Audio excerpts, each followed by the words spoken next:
So we've been reflecting for 9 days the journey of the Nativity, no? Yung ating pong paghahanda sa kapanganakan ng ating Panginoon. I was praying for you this morning, no? I said Mass 4 a.m. po sa May Camarin. And then driving home, madilim, and I was listening to some songs. I was praying for you, no? And the word came to me, no, is really that word from that song, no? All for love's sake, He became poor. No, dahil sa pagmamahal, ang Panginoon nagpakababa at nakipamuhay sa atin sa kahirapan. Naging tao siya katulad natin. All for love's sake. Brothers and sisters, there is power, no? When you love someone. Kasi you can do greater things na hindi mo alam kaya mong gawin. Just look at our parents. Look at your mothers, no? Just the pain of childbirth. Just the journey of carrying us for a long time in our mother's womb. For our parents, for our fathers who really work hard to give us food, to give us education, to give us a better future, no? Kasi pagka meron kang pag-ibig sa puso mo, if there is love in your heart, you can do greater things na hindi mo akalain kaya mong gawin. No? So, sino bang mga tao sa buhay mo, they have really loved you and their love for you is generous and great. No? Pasalamatan natin sila. All for love's sake. Di ba may kasabihan tayo na yung parang mga nanay at tatay natin, no? Yung pagkain, isusubo na lamang nila, ibibigay pa sa atin. No? Naalala niyo ba yung kasabihan na yon? Na ang isang magulang, kung talagang mahal na mahal niya ang kanyang anak na nagugutom, isusubo na lamang nila, ibibigay pa sa kanilang anak. No? Lumalabas po yung ating magagandang katangian for love's sake. No? Yung tunay na pagmamahal, ha? Meron kasing mga pagmamahal, akala natin pagmamahal, we become possessive. No? Yung parang tayo yung masusunod. We control people, we manipulate people in the name of love. Pero yung tunay na pagmamahal, there is freedom. No, kusa mong iniaalay ang iyong energy, ang iyong oras, ang iyong atensyon para mapabuti ang minamahal mo. Para umangat sa buhay ang minamahal mo. You see, that's the greatest value, yung ugali, no, natin lumalabas pag tayo nagmamahal. Another way din po, no, all for love's sake, dahil sa pag-ibig. No, you can go the distance. So hindi lang pala nakakagawa ka ng malalaki at greater decision sa buhay mo para sa minamahal mo, but you can also go the distance. No? Mas malayo at mas para you can endure longer for love's sake. No, kaya mo na parang mas mahaba ang paglalakbay, mas mahaba ang iyong pasensya, mas mahaba ang iyong pangarap para sa iyong minamahal. Pag nagmamahal ka, parang parang energizer. Pag yung minamahal mo ay na-appreciate at napapabuti yung kanilang kalalagayan, you can go the distance. Kasi it involves sacrifice, no? Yung tunay na pagmamahal, hindi lang sinasabi, kundi pinapakita sa gawa. Kaya nakita nyo si Jesus, Pag nagmahal, hindi lang salita, pinakita niya sa gawa. Sino bang mga tao sa buhay mo na they actually did a lot of sacrifice para sa iyo?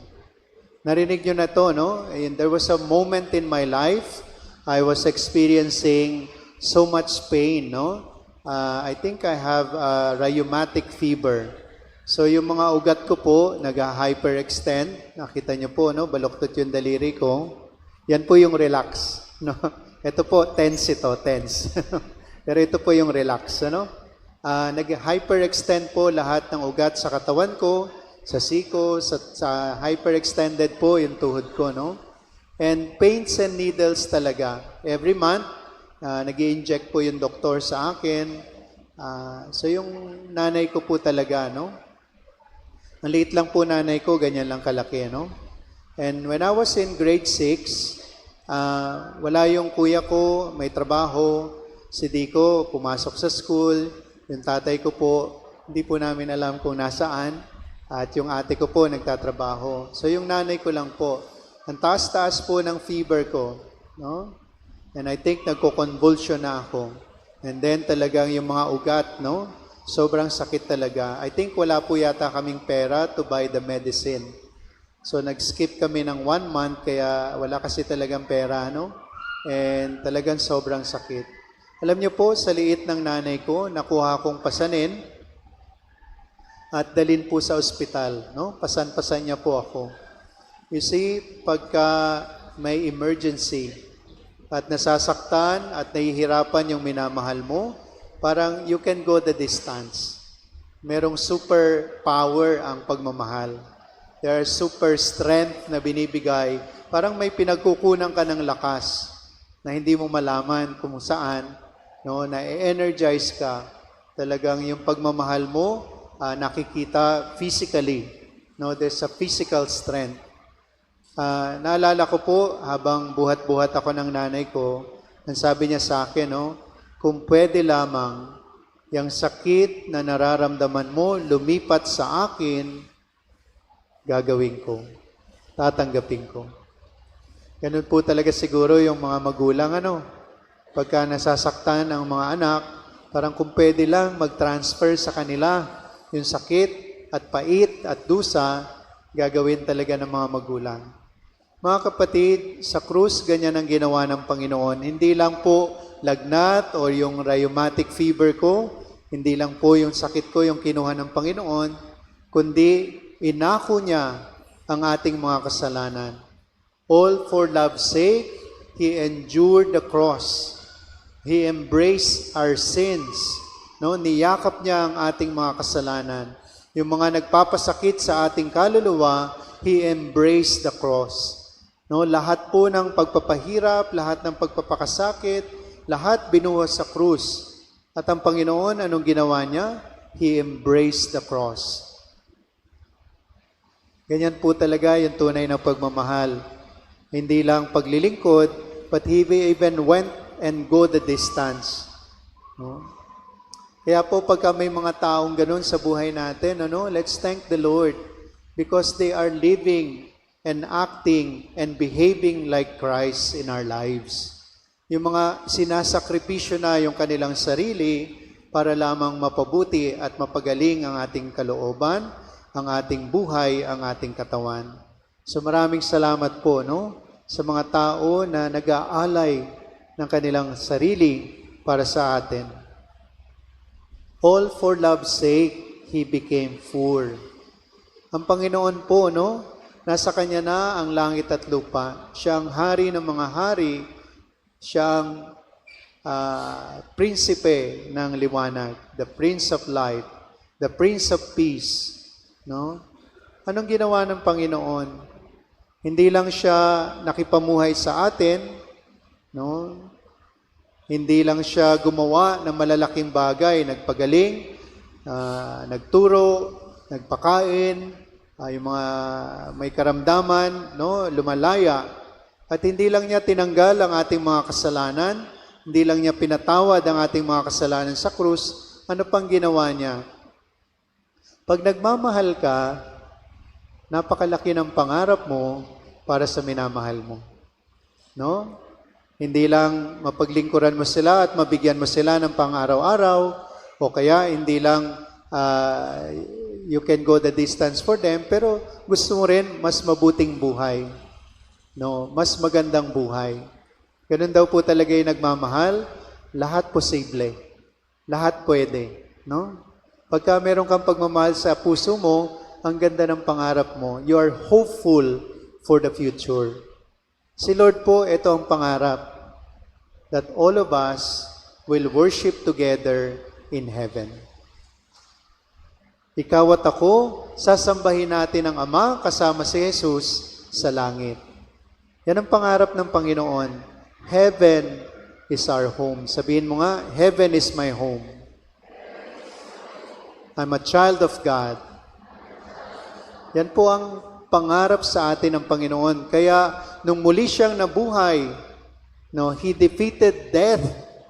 He defeated sin and darkness. Yan po yung preaching natin kagabi, no? Pinalaya tayo ng Panginoon.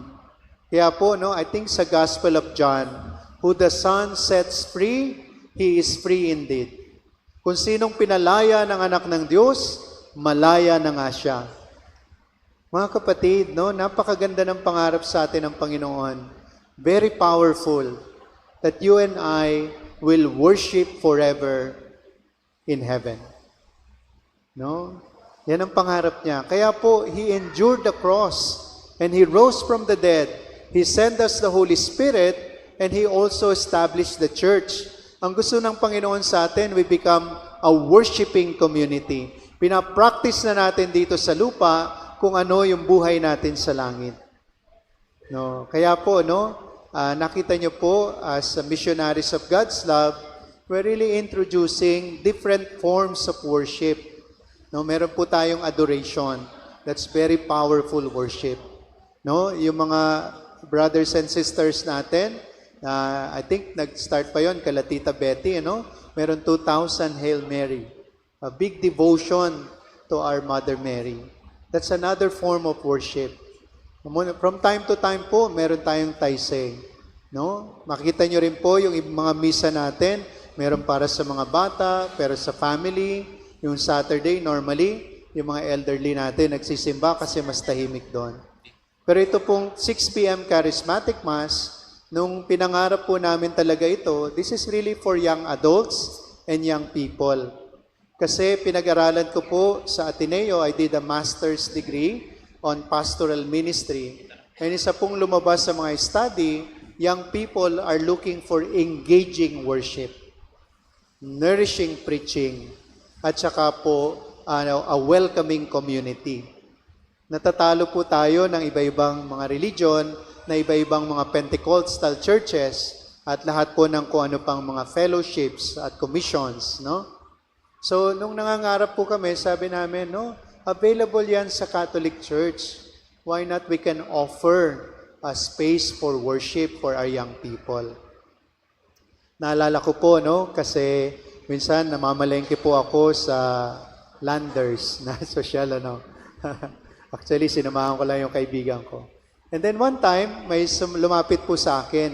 Sabi niya, Father, kumusta ka na? Natatandaan mo pa ba ako? Sabi, yan po ang pinakamahirap na tanong sa pare.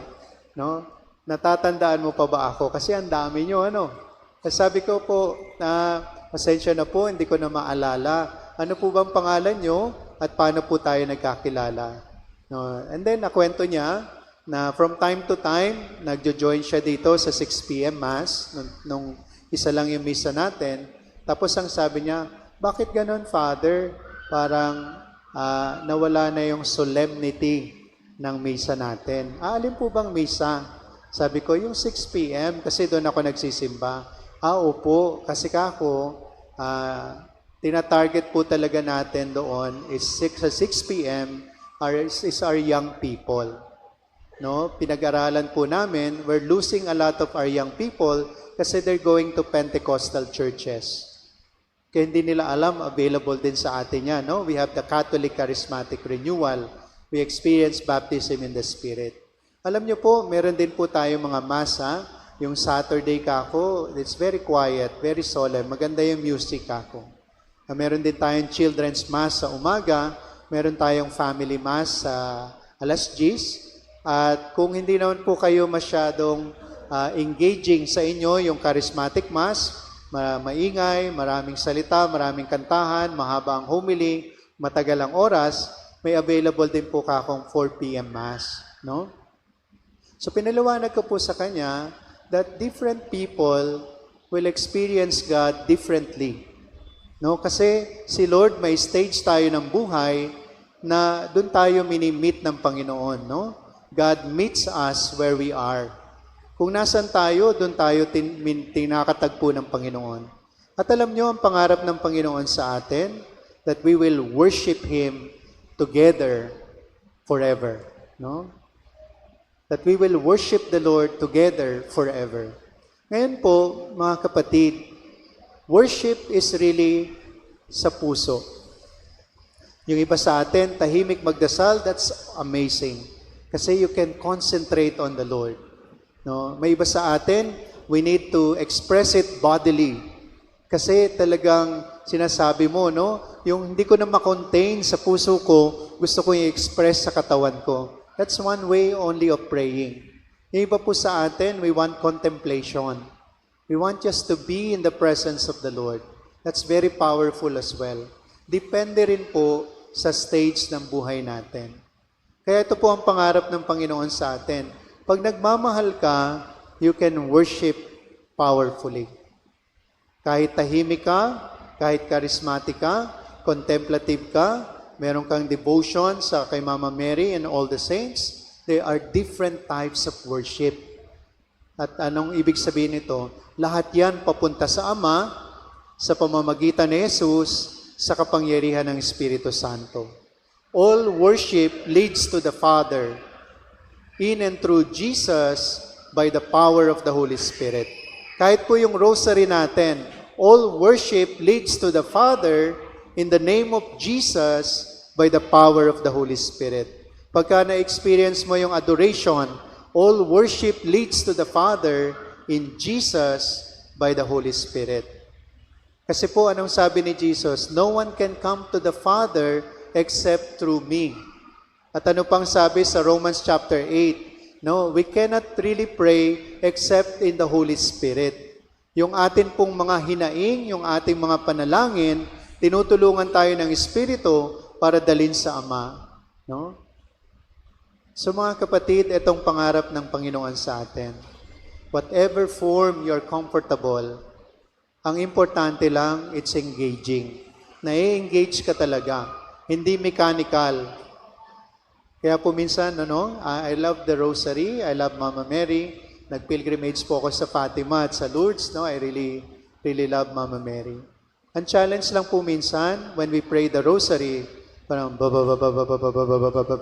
Tapos, pagka pinadahan-dahan mo, nakakalimutan nila, no? My brothers and sisters, worship, prayer is an exercise of the heart. No? Pagka po nagpe-pray tayo ng Our Father, parang machine gun, worship is at the heart.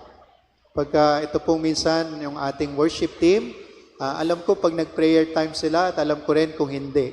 Alam ko kung nag-practice sila at alam ko rin kung hindi. Kasi may impact sa puso. No? Ito po ang pangarap ng Panginoon, that we will love the Lord to the point that what we can do is just worship Him. No. So ang gusto po ng Panginoon sa atin, all for love's sake, we became poor. Na hindi mo na isipin kung anong sasabihin ng iba, kung anong image ang makikita ng iba. Kasi that's very self-centered pa rin yung paningin mo. Pag nag-worship ka sa Panginoon, whether quietly, contemplative, charismatic, through devotion, no, your heart is set on the Lord. Yung minamahal mo lang ang gustong-gusto mong mahalin. Yung attention mo nasa Kanya. Yung energy mo nasa Kanya. Yung pagmamahal mo nasa Kanya. So that's a challenge for us as Catholics. There are moments na hindi engaging sa atin ang worship. We're not looking for entertainment. Hindi po yan yung goal natin. What we're looking for is, sabi po ng simbahan, is active, conscious participation in the worship of God. Active, ibig sabihin yung puso mo nai-engage. Kahit yung katawan mo, hindi. Pero pag nag-overflow na yung pagmamahal, ang pag-ibig sa puso mo, pati yung katawan mo wants to be active. Conscious. No, nandito ka, sambahin natin ang Panginoon. And then you participate in the worship of God. tayo po ay tumutugon sa presensya ng Panginoon. So brothers and sisters, ang laki ng pangarap sa atin ng Panginoon. He wants us to become a worshiping community. A community that really worships the Father in the name of Jesus by the power of the Holy Spirit. No, wag po natin kakalimutan yung huli. By the power of the Holy Spirit. Kasi siya talaga yung nag-energize ng ating pagsamba. Siya ang nagpapagkilos sa ating puso, sa ating kaluluwa para mag-connect sa Panginoon. Pag may pag-ibig ka, no, you can do great things.